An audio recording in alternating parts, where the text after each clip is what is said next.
Ben, je vais appeler Vincent Travers, qui va nous parler des relations chirurgien-anesthésiste, que faire quand il y a dans l'eau dans le gaz.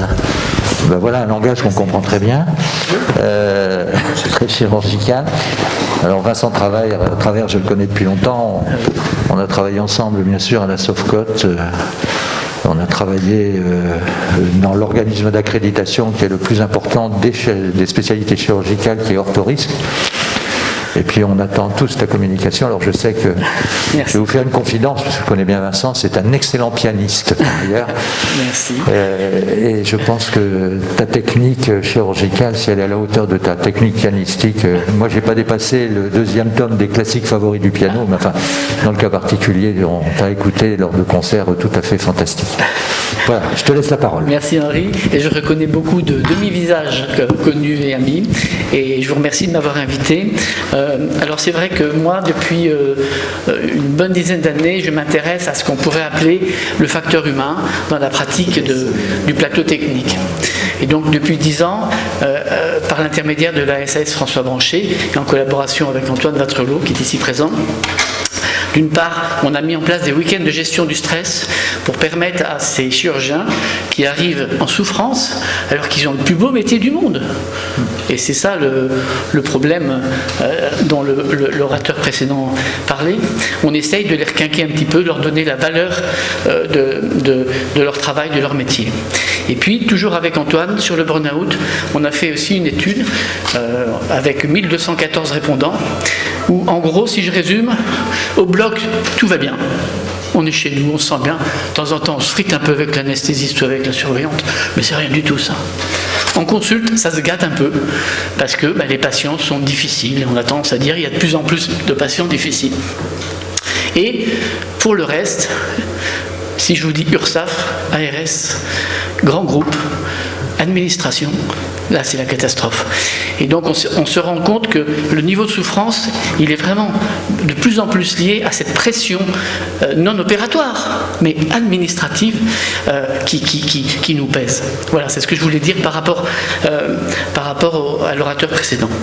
Alors je me suis aussi intéressé aux relations chirurgien-anesthésiste, et avec un anesthésiste, bien sûr, Henri Cuche, à Lyon, nous avons écrit 2 livres là-dessus. Oser un regard nouveau sur la relation chirurgien-anesthésiste et anesthésiste et relation chirurgien-anesthésiste, un seul bloc. Alors, un petit peu d'histoire, c'est vraiment important parce qu'en fait, ça sous-tend un peu tout ce qui se passe. Déjà, le bloc opératoire, vous le savez, en anglais c'est Operating Theatre, donc c'est un vrai théâtre où il se passe des comédies, mais des fois des drames. Et donc c'est un lieu de conflit, de stress, ça on le sait. Mais autrefois, les choses étaient plus simples, quelque part. Parce que le chirurgien, c'était un mec, un ancien interne, il était propriétaire de la clinique, donc il avait tout pouvoir. L'anesthésiste, c'était une femme, elle était CES, et puis elle était un peu pousse-seringue, et parfois elle était la maîtresse du chirurgien, donc c'était pas pareil. Les choses ont changé, hélas pour les chirurgiens, non, pas hélas. Mais les choses ont changé. Ça, vous le savez. D'abord, il y a une féminisation des chirurgiens, de plus en plus de femmes deviennent chirurgiens, et une grande masculinisation de l'anesthésie. Et puis, il y a une harmonisation des formations. Internat, clinica, maintenant, c'est des cursus communs. C'est plus différencié comme avant. Il y a une complexification de l'anesthésie, de la réanimation, c'est vrai, et on en bénéficie grâce aux ALR, grâce à l'échographie, grâce à toutes ces nouvelles techniques. Donc quelque part, l'anesthésie, c'est plus un push-seringue. Et puis, on parle de rapport de pouvoir là. Parce que c'est ça le fond du problème, rapport de pouvoir. Les anesthésistes, ils ont l'avantage d'être unis. Alors que les chirurgiens, c'est autant de spécialités, autant de sociétés différentes. Donc quelque part, désolé, mais notamment à l'hôpital, le pouvoir a changé de main. Et donc ça, il ne faut pas perdre ça de vue. Peut-être, c'est bien, on verra plus tard. On ne va pas dire que c'est bien et c'est mal, mais en tout cas, c'est un constat. C'est un constat. Alors, quelles sont les causes de conflit, au bloc opératoire notamment ? En gros, j'ai séparé 2 choses, les causes organisationnelles, avec des programmes trop chargés, une mauvaise organisation du bloc, des problèmes de matériel, tout ça vous connaissez. Je vous rappelle que le chirurgien est responsable du matériel et qu'il doit aller vérifier avant l'intervention et pas une fois que c'est ouvert que le matériel est bien là, sinon il est responsable. Le problème de l'anesthésiste remplaçant, qui est assez intéressant, c'est, moi je fais du membre supérieur, je vante les mérites de la loco régionale, et puis sous contrôle échographique, un anesthésiste remplaçant qui arrive, qui ne fait pas de loco régionale, qui va faire une anesthésie générale. Le rythme trop rapide, alors la gestion du temps, ça c'est un gros problème chez les chirurgiens. C'est comment gérer son temps, on est toujours sous pression. Le problème dans la gestion du post-opératoire également, on le reverra notamment avec l'avancée de l'ambulatoire et du fast-track. Donc organisationnel, mais surtout comportemental et émotionnel. C'est là où on a parlé de pouvoir, maintenant on va parler d'ego. Le problème, c'est l'ego, que ce soit du chirurgien ou de l'anesthésiste, et de l'émotion, comme on parlait tout à l'heure, qui fait que le stress, ou pas le stress, peu importe, eh bien certains comportements ne sont pas acceptables et vont générer des situations parfois ubuesques. Alors qu'est-ce qui génère ces problèmes émotionnels? C'est toujours pareil, c'est une question de rythme, un rythme trop soutenu, des retards en début de bloc, des urgences qui se rajoutent, mais beaucoup plus un problème souvent de manque de tolérance vis-à-vis du travail de l'autre. C'est-à-dire qu'on a tendance à travailler le chirurgien d'un côté, l'anesthésiste qui fait. Et il y a quelque part un manque, si vous voulez, de communication, d'osmose, alors que finalement tout devrait être centré autour du patient. Et puis, souvent, il n'y a pas de communication ni avant ni après la vacation opératoire. C'est-à-dire qu'en gros, le chirurgien il arrive, l'anesthésiste il arrive, ils font leur taf, il se passe ce qui doit se passer et ils s'en vont. Et alors qu'on verra, la notion de briefing et surtout de débriefing est importante, notamment en cas de problème, en cas de conflit. Donc vous voyez, dans le rapport chirurgien-anesthésiste au bloc opératoire, on est vraiment dans le domaine de la communication et du comportemental. Mais ça, c'est la face émergée de l'iceberg. Et en fait, moi, ce qui m'intéresse, c'est la face immergée. Et c'est ce qu'on appelle la représentation sociale. Alors, la représentation sociale, et ça c'est un truc que tous les médecins ont, et qu'on a de plus en plus, c'est on finit par, avant même que le patient arrive, ou que l'anesthésiste ou le chirurgien arrive, on a déjà une image déformée de ce qu'il est. Si je vous dis éducation nationale, on va dire, ouais, c'est des pointilleux, c'est des emmerdeurs. Si je vous dis accident de travail, bon, ça veut dire quoi? Bon, il va vouloir être arrêté plus longtemps. Si je vous dis CMU, il va dire CMU, il va voir tout le monde, de toute façon ils font 2 fois plus de procès que les autres, etc. etc. Donc on finit par voir l'autre, non pas comme il est au moment où on le voit, mais comme on pense qu'il est. Donc la question, c'est quelle image l'autre a de moi? Donc on a fait un questionnaire avec des anesthésistes où on disait, c'était le site de la Farcotte, si je vous dis le mot chirurgien, vous me dites 3 mots.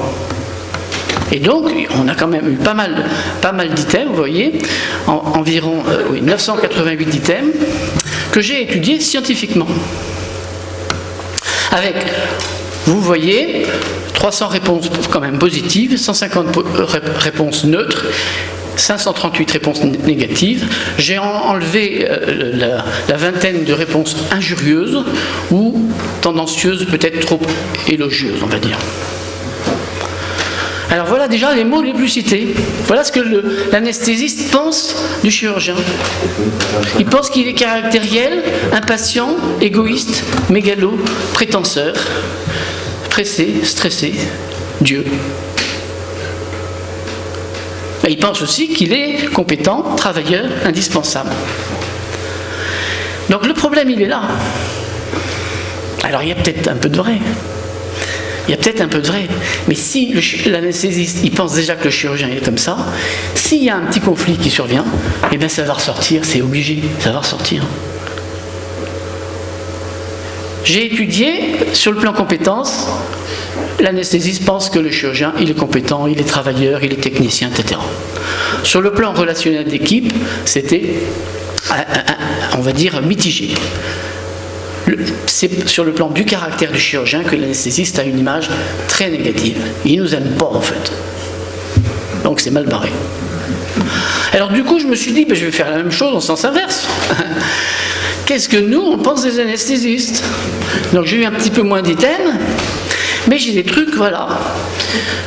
Quand même, absent, fainéant, RTT, ça c'est à l'hôpital, café, revenez souvent aussi, frustré, de mauvaise foi. Mais avec, par contre, pareil, la compétence indispensable, disponible, responsable, coopérant. Donc là, c'est pareil, quelque part, sur le plan du travail, du fond du travail, ok, c'est bien. Mais par contre, sur le plan de ce qu'ils sont, notamment là, on est plus dans la motivation et le rapport aux autres. Eh bien, ça va moins bien. Donc, quelque part, si vous voulez, c'est ça qu'il faut travailler. Et c'est ça que j'essaye de faire travailler dans les week-ends où on se retrouve. C'est pas avoir cette image qui fait que on pense déjà que c'est un prétentieux, égoïste, hautain. Parce que là, s'il y a une problématique, ça va mal aller. Alors, on revient au problème de conflit. Les conflits organisationnels, ça va mieux au bloc. Ça va incontestablement mieux, et quand même, il faut le dire, grâce au conseil de bloc, grâce aux protocoles, les protocoles, qui fait que maintenant, c'est quand même mieux suivi, il y a moins d'aléas. L'harmonisation des pratiques. Et puis, l'ambulatoire et les fast-track qui ont obligé quand même une meilleure organisation ensemble. On travaille ensemble maintenant beaucoup plus qu'avant. Et s'il y a un problème organisationnel et un conflit organisationnel, notamment au bloc opératoire, il y a le conseil de bloc qui tranche, et il y a des structures, si vous voulez, qui permettent de résoudre. Donc, résoudre un problème organisationnel, un conflit organisationnel, maintenant, c'est plus un problème.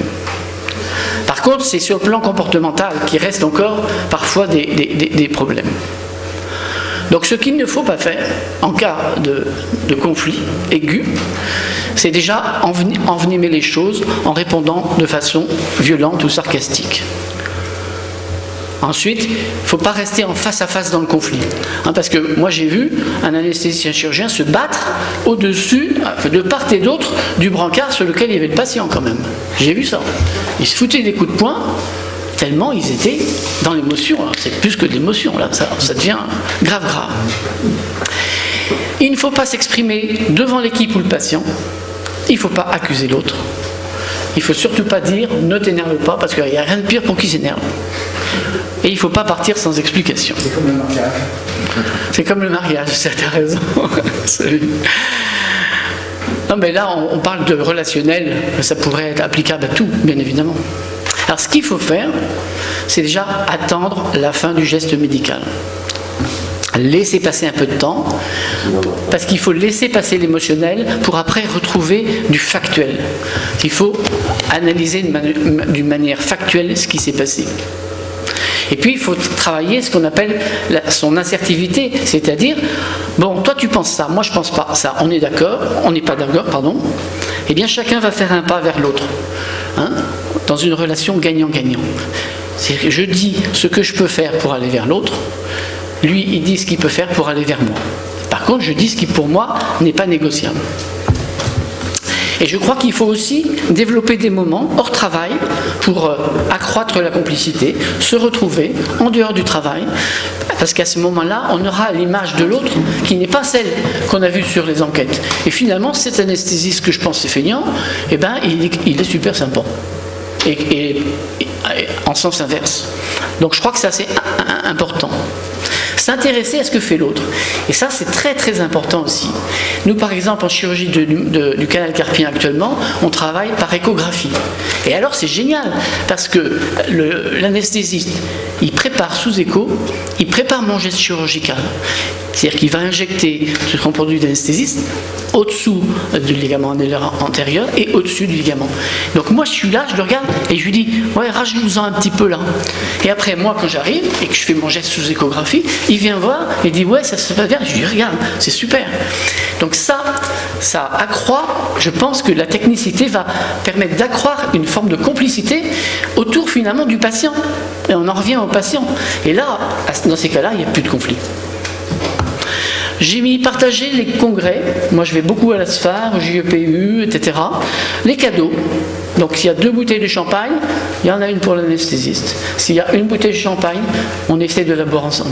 Je ne vais quand même pas lui filer la bouteille à lui, mais on boit ensemble. Et les publications, les livres, les livres, donc essayer de travailler ensemble, et je remercie Ségolène de nous faire travailler ensemble, parce qu'on a beaucoup de choses à faire.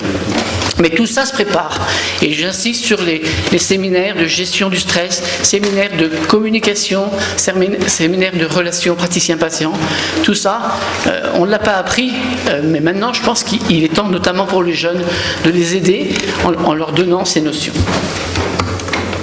Et il reste quelques cas désespérés que je rencontre au sein de Distress Doctor. Alors Distress Doctor, c'est une unité qu'on a ouverte avec Antoine Vatrelot, toujours, chez Branché, parce que parfois, soit des anesthésistes, soit des chirurgiens, ils sont vraiment désespérés. Vous avez vu qu'il y a un taux de suicide qui est le double de la population normale. Et donc, par exemple, il n'y a pas longtemps, c'est une anesthésiste qui a planté un gamin, le coup classique, l'amygdale. Amygdale, quoi de plus banal qu'une amygdale et quoi de plus terrible qu'une amygdale pour une anesthésiste. Donc elle était dans un état désespéré. Donc dans ces cas-là, on discute, je la fais refactualiser, éventuellement je l'oriente vers un psychologue, etc. Donc ce Distress Doctor est intéressant.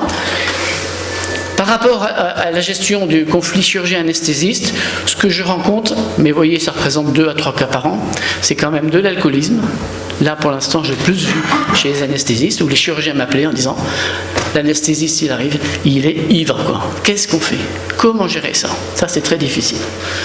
Et puis, j'ai eu des cas de chirurgiens où là, c'est les anesthésistes qui m'appellent en me disant bah, il est complètement misogyne, voire il est complètement raciste, mais ça, vous voyez, ça représente quand même très peu. En conclusion, notre métier n'est pas que technique, bien sûr, c'est un travail d'équipe. Donc il faut, je crois, que ce soit pour la gestion des conflits chirurgiens-anesthésistes, mais comme la gestion du patient, il faut qu'on travaille sur la communication, le comportement. Voilà, je vous remercie.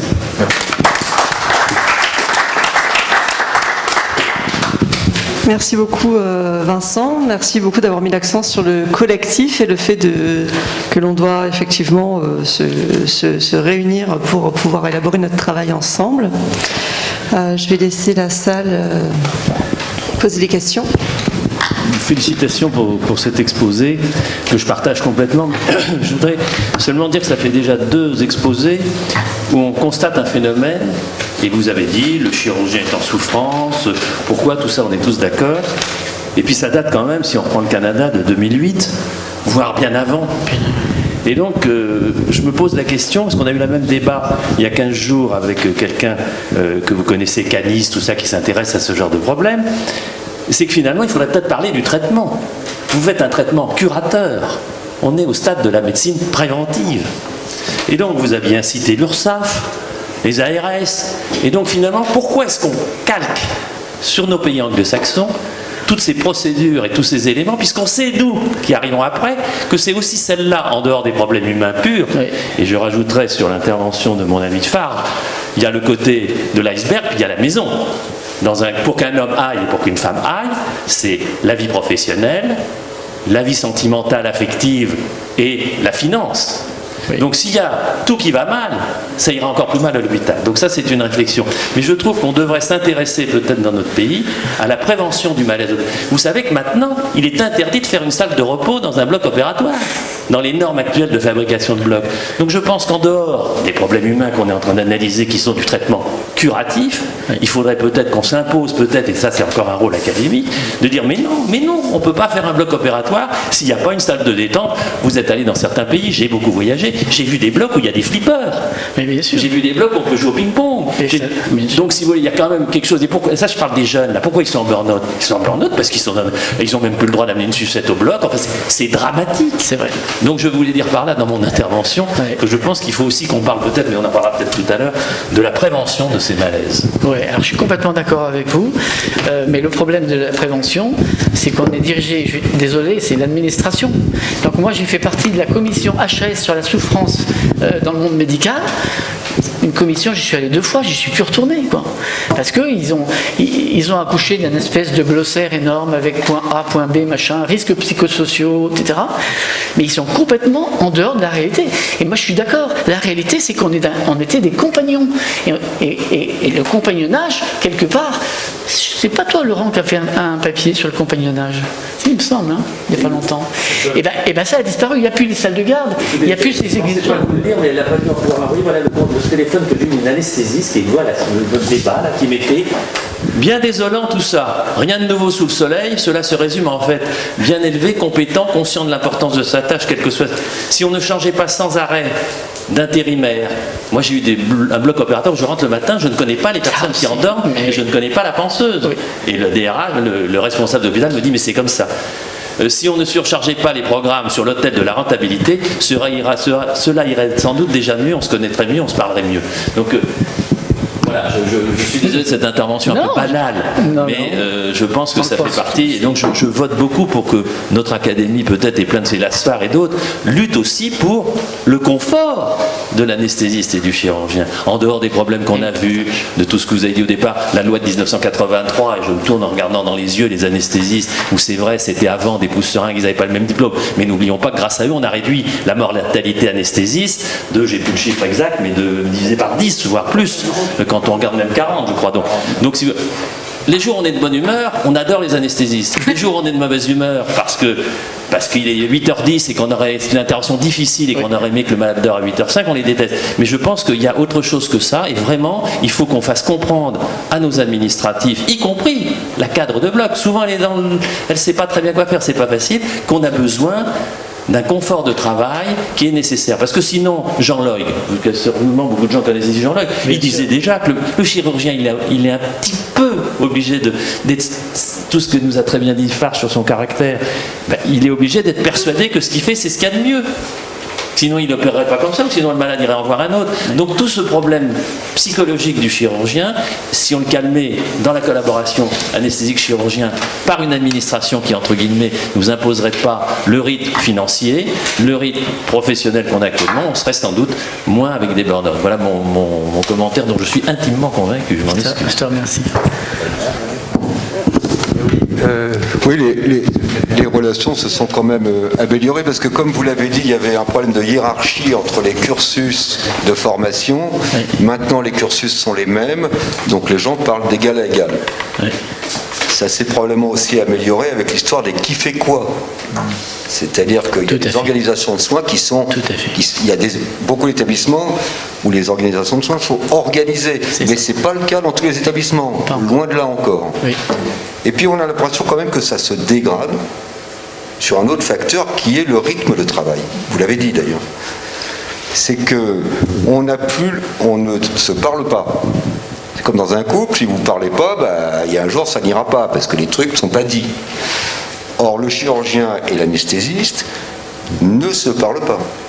Ils sont censés se parler au moment de la checklist, mais en réalité, souvent, lors de la checklist, l'anesthésiste, il est dans une autre salle, parce que le malade dort encore, et que le chirurgien, lui, quand l'anesthésiste revient, il sort parce qu'il va boire un café. Enfin, je veux dire, ce sont des détails d'organisation qui font que le rythme de travail est devenu tel que le chirurgien et l'anesthésiste n'ont pas le temps de se parler.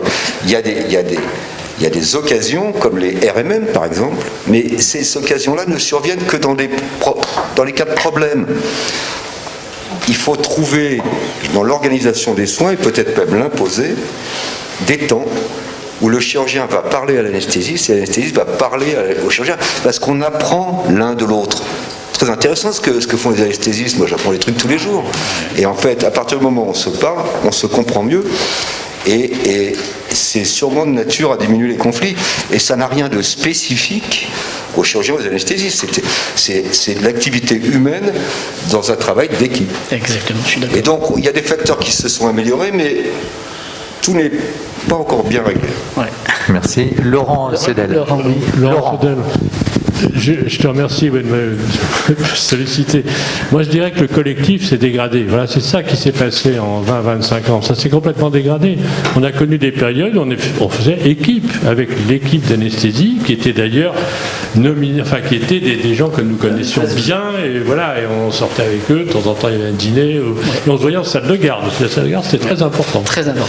Voilà. Et puis petit à petit, tout ça s'est dégradé totalement. C'est-à-dire que moi, ma dernière période à la Rivoisière, on avait des équipes, on ne savait pas qui le matin allait endormir ton malade, on savait qu'il n'endormirait pas s'il n'avait pas son infirmière anesthésiste. Enfin, voilà. Et maintenant que je travaille en clinique privée, d'ailleurs, je retrouve ce côté équipe, parce que j'ai toujours le même anesthésiste qui endort mes malades, et je crois que c'est extrêmement important, même si je comprends très bien qu'il puisse changer. Voilà, c'est très bien qu'il sache faire plusieurs disciplines et qu'il puisse tous les 2-3 ans changer. Mais chaque discipline a ses exigences, ses techniques, ses particularités, et c'est ça qui fait l'équipe, hein, c'est tout, parce qu'on est mieux pour s'occuper du patient, quoi, c'est tout, c'est tout bête en fait. Et là, ça se passe bien. Et s'il y a conflit, c'est des conflits au départ techniques ou de pas d'incompétence, mais on n'a pas confiance dans la personne qui vient parce qu'on la connaît pas, comment il va faire, combien de temps ça va mettre. J'ai connu des anesthésistes, c'était endormi en 5 minutes, d'autres c'était 1h15, voilà, c'est tout. Je savais que j'avais du temps dans mon bureau. Je crois que vous avez tous vécu ça. Mais je comprends aussi l'anesthésiste qui, lui, a pu voir un jeune collègue, sachant que là, l'opération va durer 3 heures au lieu de 1 heure. Voilà. Et je comprends aussi son angoisse à ce niveau-là. Absolument. Dont il faisait part. Ouais. On va dire que dans le cas particulier, ça peut être bijectif, hein, ça c'est sûr. Dans les relations entre anesthésistes, il dit c'est lui qui opère, ça va durer 2 heures de plus qu'avec l'autre, etc. Il faut dire, il faut aussi en parler. Je suis d'accord qu'il faut en parler. Ceci étant, les anesthésistes, comme ça a été démontré, je vous rappelle que sur le plan réglementaire, la consultation dite pré-anesthésiste est au journal officiel, donc elle est réglementaire. Mais je pensais en moi-même, si je prends l'exemple des arthroscopies du genou, il faudrait que la consultation soit chirurgicale, soit aussi obligatoire. Peut-être pas par un décret, mais combien d'arthroscopies de genoux sont faites encore, enfin, c'est enregistré, mais bien, je suis expert près de la Cour de cassation, donc je sais très bien un petit peu les problèmes que ça peut poser, et tu le sais très bien aussi, hein, comme expert, qui sont opérés sans qu'ils ne les aient jamais vus. C'est quand même terrible. Ça regarde le Conseil de l'Ordre. Hein. Ben, bien sûr. Et enfin, pour mémoire aussi, il y a un arrêt célèbre, je crois que c'est de la Cour d'appel de Bordeaux, dans le cadre d'un litige entre chirurgiens et anesthésistes, et dans les attendus dans lesquels l'anesthésiste avait été relaxé, il était écrit « Attendu que le chirurgien n'est plus maintenant le chef d'orchestre de ce qui se passe au bloc opératoire ». Donc vous voyez que ça date déjà d'une quinzaine d'années, donc tout évolue. Pour en revenir à votre problème de la relation, je pense qu'on en parlera tout à l'heure, après entendre le commandant de bord, je crois, c'est la réflexion sur équipe-équipage, qui sont deux choses complètement différentes. Mais les anesthésistes n'y peuvent rien, on retombe sur les procédures, les pauvres. Ils doivent se reposer le lendemain d'une garde, ils font la consultation, c'est un autre qui fait la visite préopératoire au lit du malade parce qu'il ne peut pas être au bloc, et ensuite celui qui endort n'a jamais vu le malade. Mais ici, donc, alors quand vous êtes avec quand un chirurgien opère, je sais bien qu'il y a des mesures, mais je le sais très bien pour avoir vécu comme vous, c'est l'intérêt des tempes grisonnantes. Quand on dit ça saigne, s'il y a un anesthésiste qui vous connaît, il sait ce que ça veut dire. Il y a certains chirurgiens qui disent ça saigne dès qu'ils voient 3 gouttes parce qu'ils sont malheureux que ça saigne. Et il y en a d'autres, les anesthésistes qui ne veulent pas. Quand on travaille avec le même chirurgien, on le comprend tout de suite. Alors, mais malheureusement, on ne peut plus. C'est leur excuse que je leur donne. Ils ne peuvent pas, sauf dans certaines cliniques, petites structures, parce qu'ils travaillent moins. Mais à l'hôpital, écoutez, qui est-ce qui oserait dire ici qu'un chirurgien hospitalier, enfin un anesthésiste hospitalier peut vraiment voir le patient en consultation, faire le matin la visite dans le service pour dire la dernière visite ou le soir pour vérifier la feuille d'anesthésie et l'endormir le lendemain matin, ce n'est plus possible. Et donc c'est bien les procédures qui ont contraint à une évolution qui fait cette discordance et cette disparition de la relation anesthésiste-chirurgien. Tout à fait. Merci. Écoutez, on va, si vous voulez bien, vous partager ce que vient de dire notre... Oui, allez-y, je vous laisse la parole quand même, parce qu'il n'y a pas que les chirurgiens qui parlent. Oui. Allez-y, madame. Alors oui, effectivement, non, c'est difficile d'être partout à la fois, et puis surtout qu'il y a beaucoup de sous-effectifs en anesthésie. à l'hôpital public, et ce qui forcément est un frein à l'activité chirurgicale. Et de notre côté, les chirurgiens qui ont la pression non seulement d'une liste de patients avec des fois plusieurs mois de report ou de dates opératoires, et puis une pression de l'administration aussi sur vos épaules, puisque vous êtes pourvoyeur quand même d'une grosse part du financement des hôpitaux. Et effectivement, c'est le nerf de la guerre, et les temps de réunion, les temps de pause au bloc opératoire, eh bien, c'est du temps qui n'est pas tarifé pour l'établissement.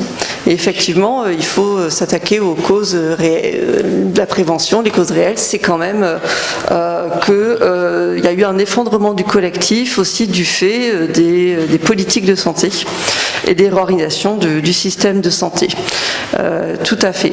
C'est pas pour... bon, je reparlerai tout à l'heure, je ne vais pas déflorer mon sujet, mais il y a quand même des choses qui sont quand même accessibles, et il faut déjà travailler sur ce qui est à notre niveau, en tout cas sur les leviers que l'on peut mobiliser.